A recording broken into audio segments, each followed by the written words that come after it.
Shalom. Selamat pagi Bapak, Ibu, Saudara. Terima kasih telah bergabung bersama kami dalam renungan harian Jemaat GKJ Bandung. Bersama kita akan mendengarkan firman Tuhan dan merenungkannya. Saudara-saudaraku yang terkasih, hari ini Jumat 30 September 2022. Renungan pada pagi ini diberi judul mengutamakan firman, didasarkan pada surat Timotius yang kedua pasal 4 ayat 13 yang berbunyi demikian. Jika engkau kemari, bawa juga jubah yang kutinggalkan di Troas di rumah Karpus, dan juga kitab-kitabku, terutama perekaman itu.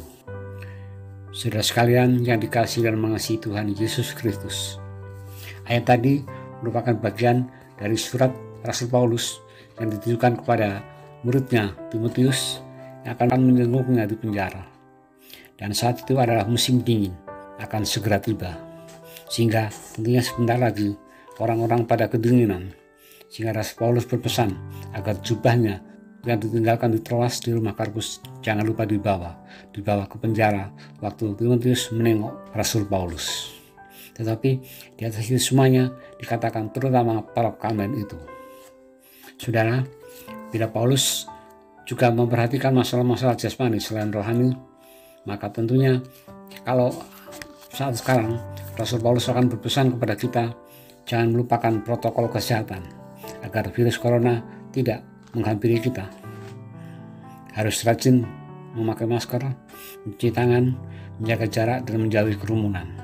Itulah hal jasmani yang penting pada saat sekarang.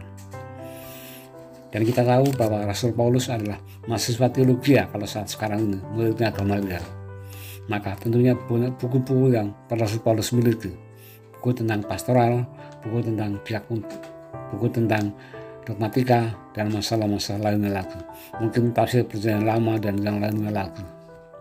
Saudara, masalah jasmani diperhatikan ternyata oleh Rasul Paulus, bukan hanya memperhatikan masalah rohani, tetapi juga Rasul Paulus di atas masalah jasmani mengutamakan juga masalah rohani, sehingga buku-bukunya supaya dibawa. Tapi di atas itu yang paling utama menurut Rasul Paulus adalah perekaman. Dan apa perekaman itu, saudaraku? Pada waktu itu Alkitab belum seperti sekarang ini. Alkitab pada waktu itu masih ditulis di kulit binatang, ditulis juga di daun-daun pelepah, dan itulah yang disebut perekaman. Jadi perekaman dapat disamakan dengan Alkitab pada saat sekarang. Ternyata yang paling utama dalam kehidupan Paulus adalah Alkitab. Nah, sudahkah kita mencontoh Paulus lebih mengutamakan firman Allah dalam segala hal? Bila kita sedih, bukankah dengan membaca Alkitab kita mendapatkan hiburan? Bila kita merasa lemah bisa dikuatkan. Dan bukankah Alkitab juga memberikan kita hingga kita mengerti tentang janji Allah yang sangat penting dalam kehidupan kita. Dan mungkin dikatakan janji Allah yang terpenting yaitu keselamatan. Bukankah Injil dikatakan kabar baik untuk saat ini yang karena memuat kabar keselamatan. Nah, sudahkah saudaraku kita rajin membaca Alkitab? Bila belum, mulailah dari sekarang kita rajin membacanya. Karena kita dapat menemukan janji Tuhan yang teguh ada dalam Alkitab. Bahwa Tuhan selalu memegang janjinya karena Tuhan adalah setia. Dari situlah kita mendapatkan kabar baik, kabar tentang keselamatan. Mari kita berdoa. Bapa Surgawi, terima kasih Engkau sudah mengingatkan kami untuk rajin membaca Alkitab. Dan dari Alkitab itulah merupakan sumber berita keselamatan yang kami dengar. Meteraikan Tuhan apa yang ada dalam Alkitab pada hati kami, sehingga iman kami menjadi semakin teguh. Dalam Yesus kami berdoa dan mengucap syukur. Amin.